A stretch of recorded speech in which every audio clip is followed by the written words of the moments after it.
72% of marketers said they do not know what their email ROI number is.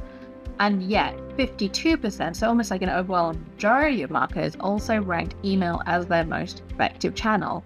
So if folks aren't measuring email performance and email effectiveness by email ROI, what are they measuring that with? And that tracks exactly back to what you mentioned about it being a full funnel experience, about being really intimate and knowing your audience and thinking about it from a brand awareness perspective, and from thinking about it from a perspective of building relationships with your audience through email.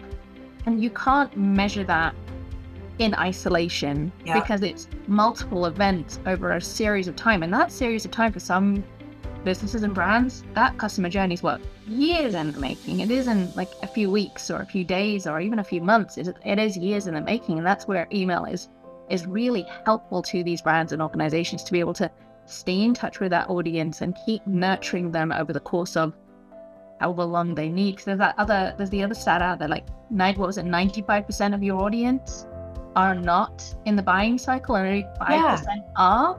So if you are using email to focus on as like a conversion point, you're only talking to 5% of your audience, which means you're spending so much time and effort just on 5% of your audience versus using email as a brand awareness, customer journey building, all-encompassing channel that it could be, and then focus on 95% of your audience. So it's like, that's where email's true strength lies. And that's why maybe kind of forgetting a little bit about the ROI, like the specific ROI, might be the way forward for marketers.